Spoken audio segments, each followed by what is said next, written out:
The Sandy and Toddcast is a Mindgarden Media podcast in association with Screw You, Todd Productions.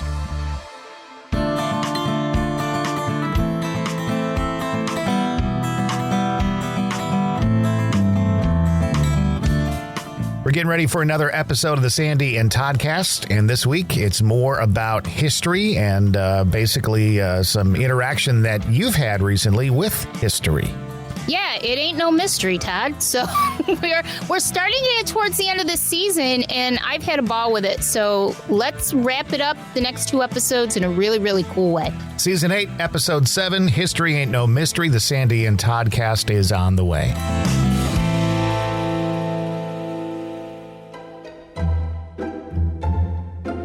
Hey guys, it's me, Sandy. And this is Dave, better known as #Poor Dave. We don't always call you that.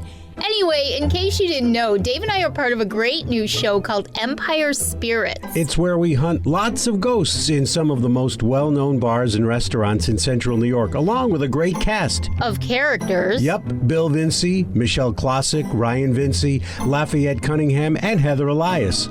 You'll be able to see each episode starting this fall on Facebook and YouTube. Just like our Facebook page, Empire Spirits CNY, to keep up to date on the latest. But we can't leave you without thanking our sponsors because, well, without them, it just wouldn't be happening. So a big thanks to the Stife on Varick Street in Utica, Bill Vinci and the Empire Plate, Utica Coffee Roasting Company, and the Sandy and Toddcast. We'd also like to thank Northeastern Roofing and Construction, northeasternroofs.com, Labella Flowers, that's labellaflowers.com, and Independent Artistry by Dawn Marie, Independent Artistry by DMF.com. And we can't forget licensed real estate person Paul F. Sacco, 315-525-1377, with Howard Hanna Real Estate Services, or Joshua A. Amodio with Priceless Inspections, Central New York's top choice home inspector since 2012, 315-525-8725. Now, back to the show. Broadcasting from two very different yet magical places not found on any map. Get ready to discuss the strange, weird, ghostly, crazy, spooky, and odd things that take place around us each and every day, all while having a little bit of fun. This is the Sandy and Toddcast.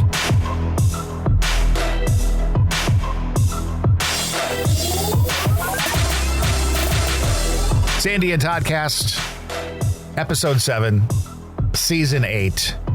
We're getting close to the very end of this season. You had to think about that for a second, didn't you? I know you so well, you hesitated. Yes, we're getting there. Listen, bitch. So it's been a fun season. I think it's been a fun season. I've actually, because of this season, taken a deeper dive into my interactions in the cemeteries and stuff, which has been really cool and has kind of formed some really cool hypotheses that I have about some different things. So, well, cool. Let's talk about it. Yeah, let's talk about it. So we have been, Dave and I, for those who haven't listened to previous episodes yet, Dave and I have this sort of, I certainly wouldn't call it a hobby, but I have very much so this interest in communicating with those that have passed on. And I do think that my abilities come into play to some extent. But as I've said before, I'm not somebody who investigates at a cemetery. I don't believe that you need to investigate in a cemetery. However, what I do is I've started to really learn how to connect with the people in the cemeteries and give them the opportunity, the choice to communicate with me if they so choose.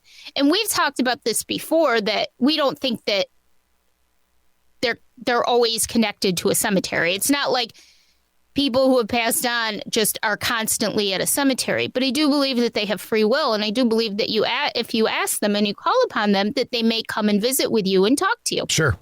So that's what I do. I give them the opportunity. And Dave's been really great about it because Dave's been starting to work with me as well. And I find that that actually enhances the experience because sometimes they're a little bit more willing to maybe talk to a man than a woman.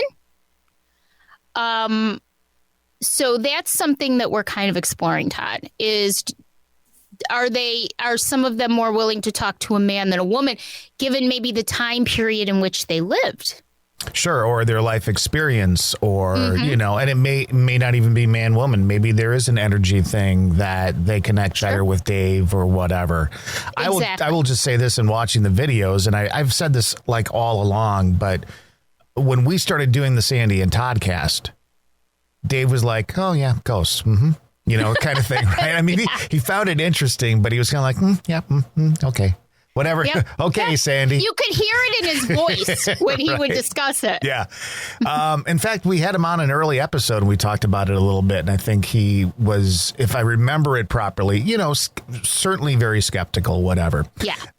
But now you watch videos of some of the conversations you have at the cemeteries, and he's coming up with some really good questions. And I think that it's just so amazing that in the time that we've done this podcast, he's gone from over here to kind of being over here a little bit, certainly has that skepticism yet, which is great. But, obviously he's had some things happen in the last couple of years of his life that make him realize that, hey, there could be something here.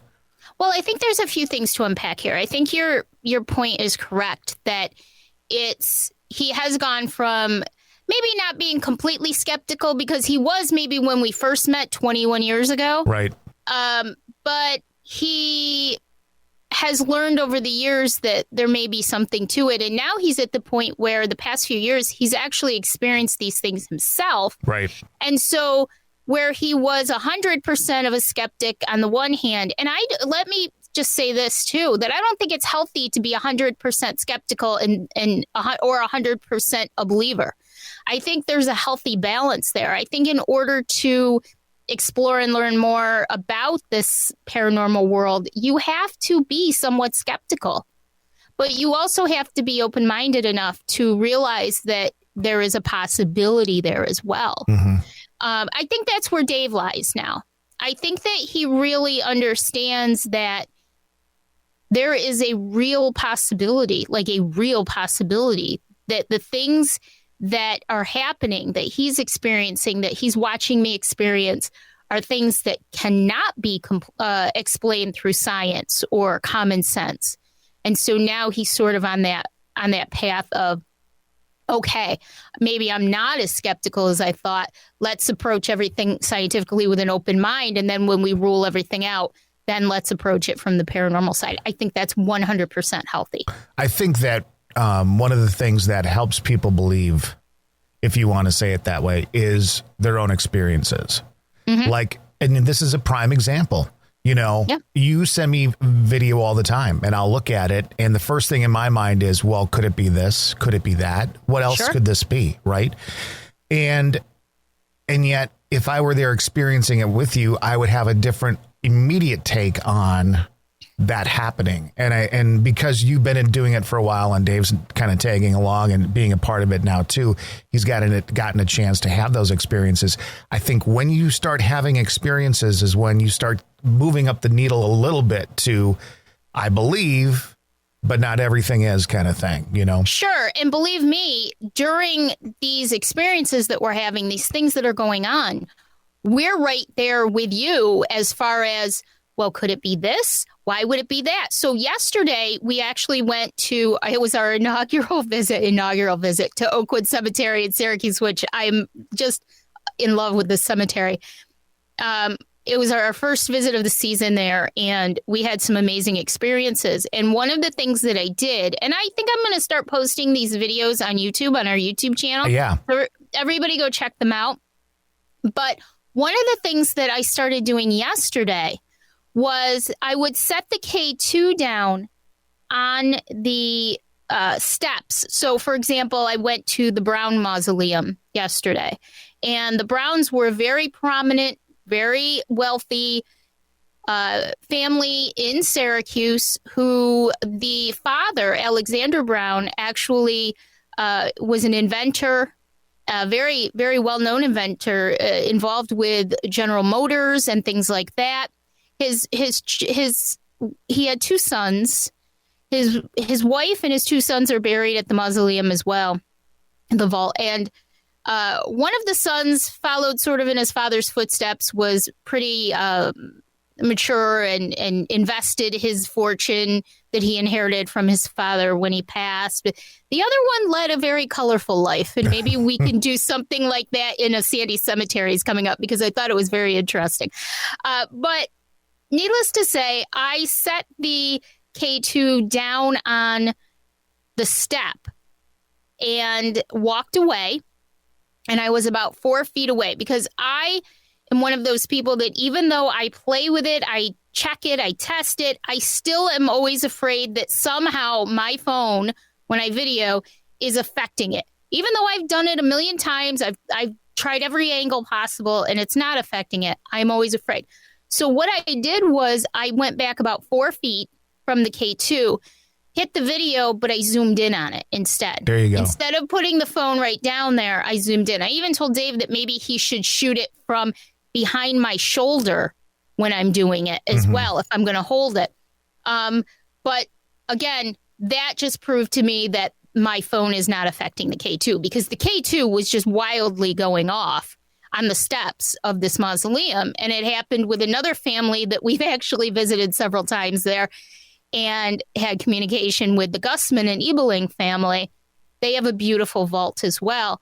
And so they kind of know us, believe it or not. They recognize us when we go there because we've spoken to them several times. Right. This was the first time yesterday that we actually brought the digital recorder and the K2. And we actually had a full-on conversation with them in that way.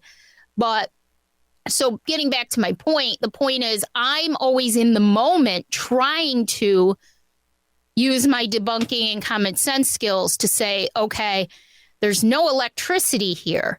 There's no interference from anything. So what is this other than what it looks like it is? Right.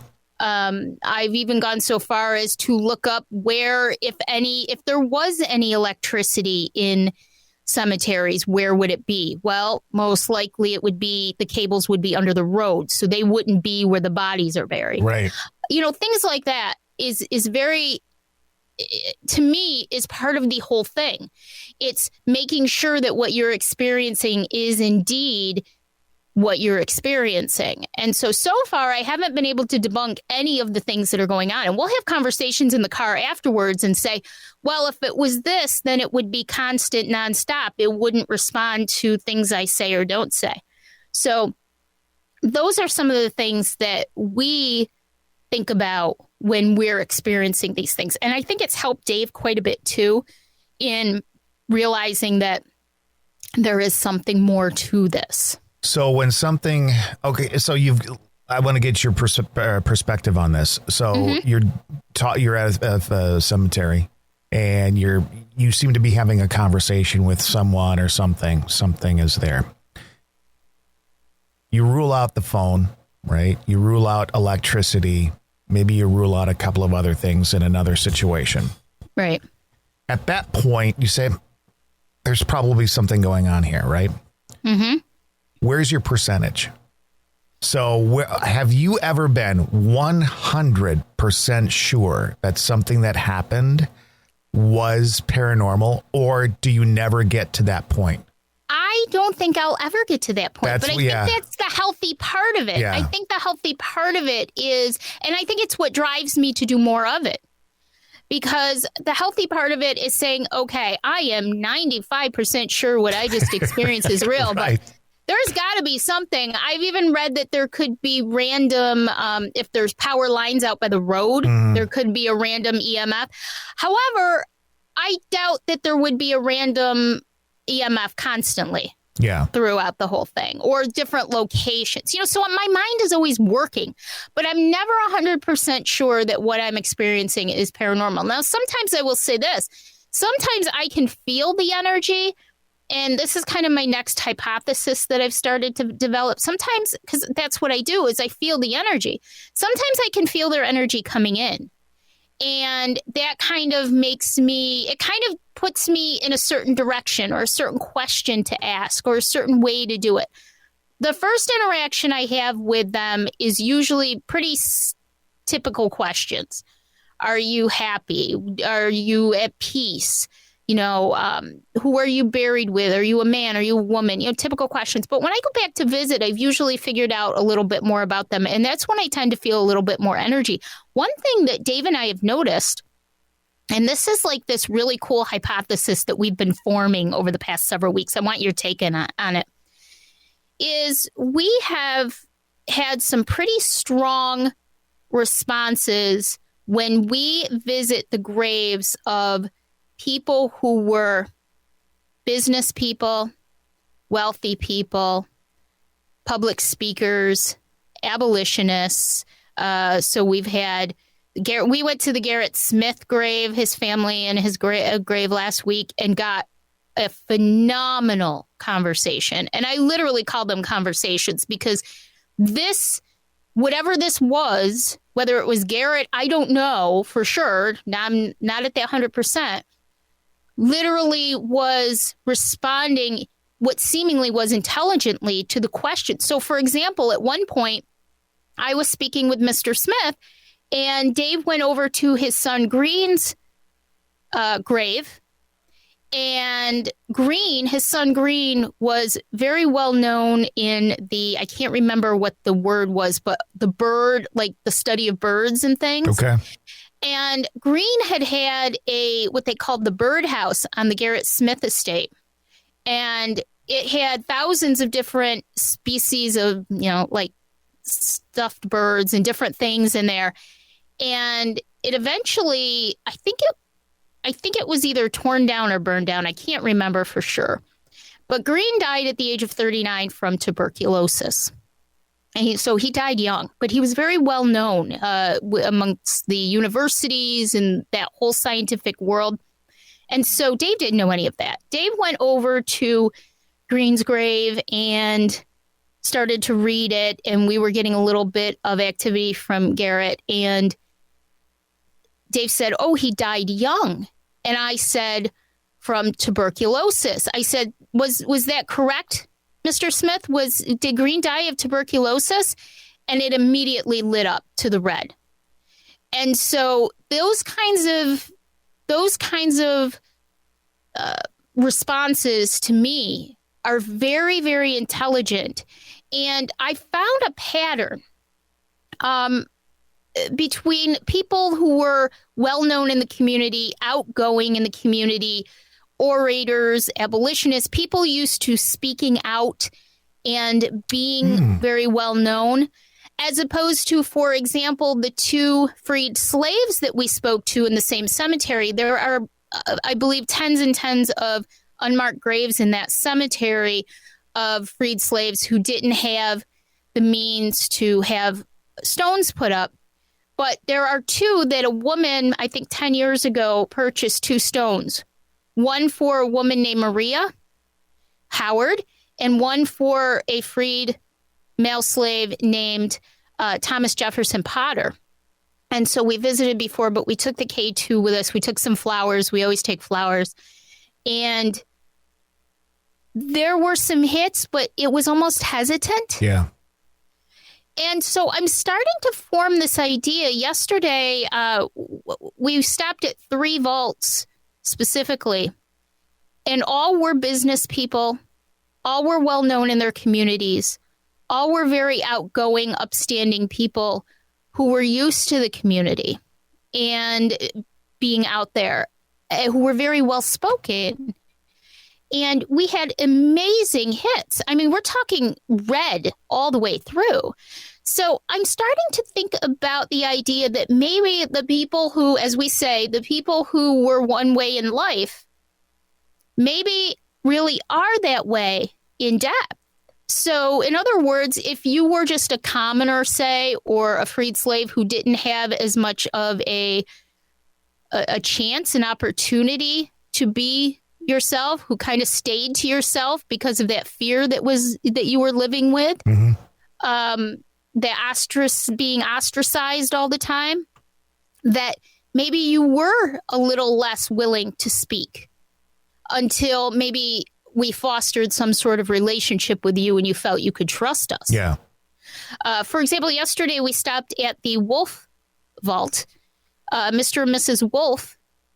And when I asked Mr. Wolf, I spoke with him. When I asked him if he was a businessman, it immediately lit up to red. It's a hypothesis that I'm starting to develop and think about, that maybe it truly is. If you are that way in life, then you are that way in death.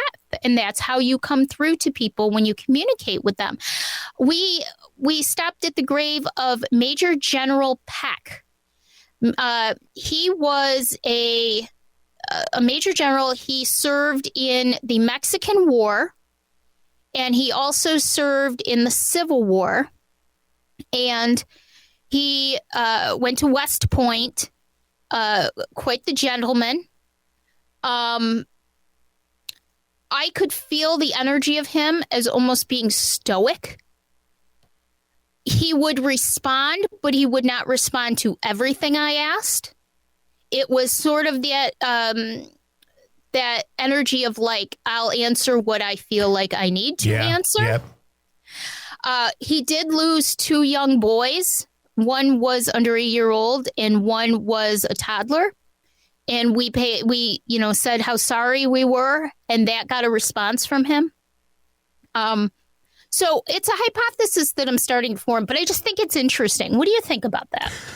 I think that it makes a ton of sense. And when you started talking about that, I started thinking about some of the investigations I've been on,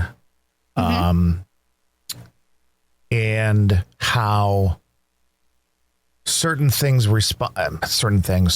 energies responded a certain way. You see a lot of groups that have done research at plantations and in the shacks of slaves and all that kind of stuff. And there's a response, but it's never really strong or anything. You know what I'm saying? Yeah. And yet you could be in the house of the plantation, and again, just from experience of watching these things, stronger responses, stronger blah blah blah. And again, that would lend itself to what you're kind of thinking here today. Yeah. I think it's something I really want to test and work on over the summer. I think that's sort of like my big goal, is to kind of go to people from all walks of life and see who wants. Now, here's an interesting one, Todd. Dave and I came up with an idea for this one. I did an investigation with a previous show I was on in Sylvan Beach at a what's the word I want? Sanatorium. It was right on the beach. It was fantastic. Dr. Kavanaugh, who founded and ran the sanatorium, was a 32nd, I believe, degree Mason. Ooh. Yeah.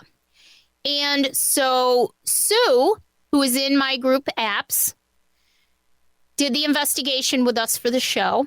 And she taught us that so her father was a Mason. He was I think 32nd. So he taught her a lot, even though women aren't involved in the Mason world, aren't allowed in the Mason world. Yep. He taught her a lot of stuff. She could be a Mason without any difficulty. She knew everything about it. And she taught us that one of the things they would do when they would enter a lodge is they would knock 3 times. That was their sign for entering the lodge. They would knock 3. Don't ask me what it means, but they would do that. So it was because of the song from Tony Orlando and Dawn. Knock 3 times on the ceiling if you want. Well, and if they want them, they'll let them come in, right? Exactly. So we just heard that song not long ago. We were talking about that song, Dave and I. So one of my hypotheses, one of my ideas was anytime that I'm in the cemetery, because a lot of Masons have the symbols on their gravestone. So my thought is, well, let me see. And I wouldn't call it provoking in any way, but I would call it maybe poking the bear just a little bit to get some reaction.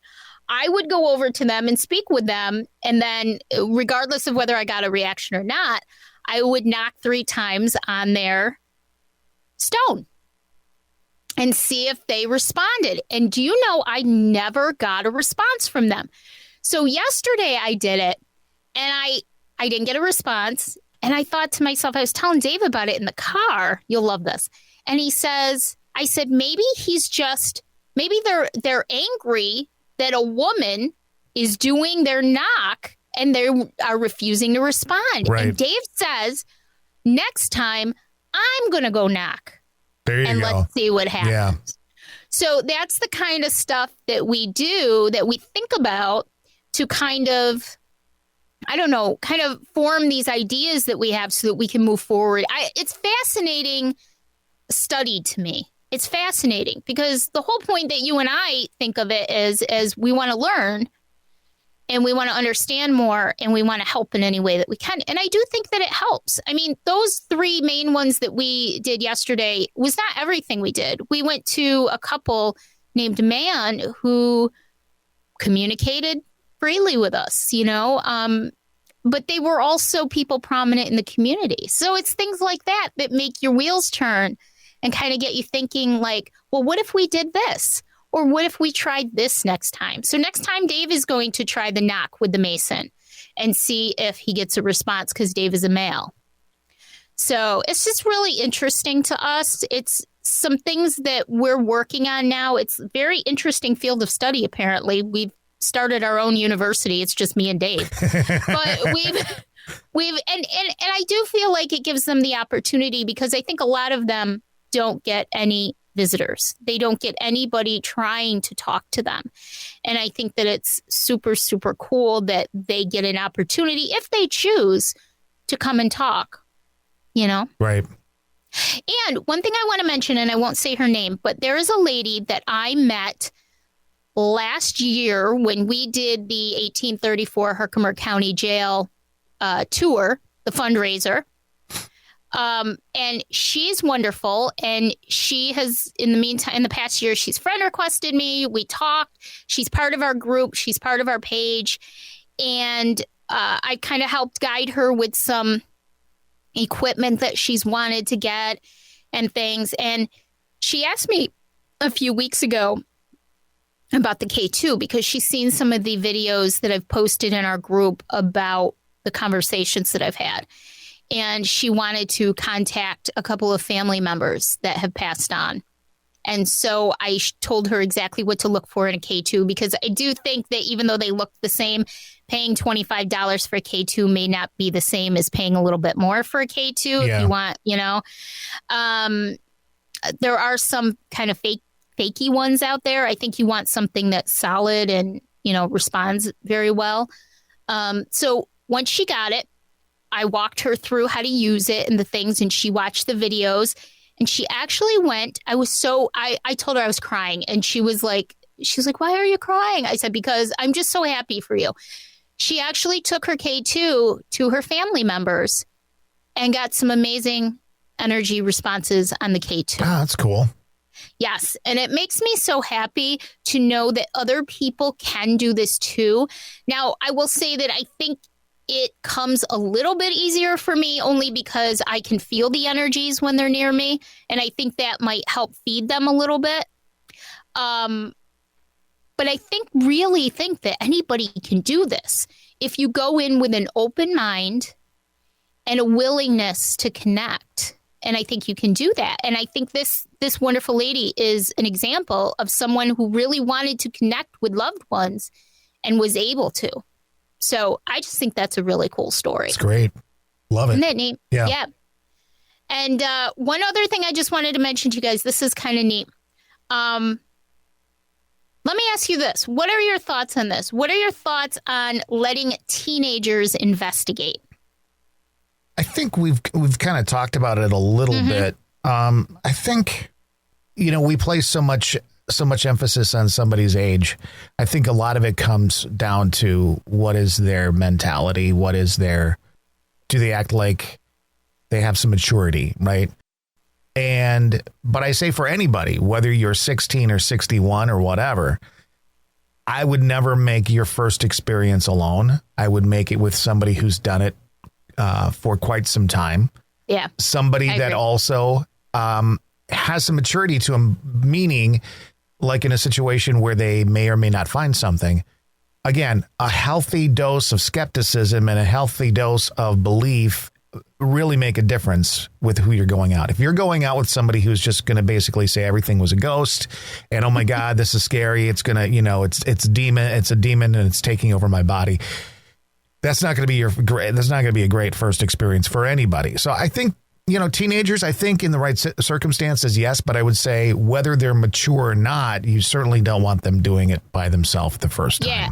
I agree with you. And I think, too, it's not only is the teenager mentally mature enough, mentally, emotionally, physically mature enough, but also as the person or the group that's taking a teenager with you, it is on you to be 100% sure that they will be safe in all of those aspects. Yeah. I personally would not take anyone under 16 on a official investigation unless both of those were met.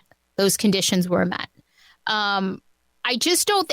And also, again, I would never take a teenager on an official investigation to a place that I myself have never been before. Yeah. Because I don't know what it's going to be like. Now, with that being said, really cool, quick story before we wrap up for the week. I have known a wonderful lady who is the head of a community garden for several years now. When I was in radio, did a lot of work with her and helped her with her first year anniversary of the garden years ago and all that kind of stuff. And we stay in touch on Facebook and everything. And her daughter just turned 13 and has an intense love of the paranormal. And so when she turned 13, she asked me, would it be okay if you guys took her on an investigation with you or something you have coming up? And I said, well, we don't really have anything coming up. Again, I would not take a 13-year-old on a true official investigation either way. That just wouldn't happen. I'd say, sure, when she's 16, then we'll talk about it. Right.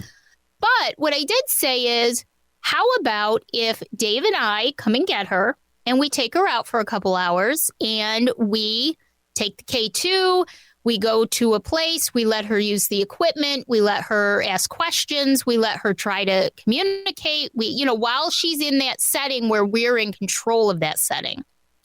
And this girl is all excited.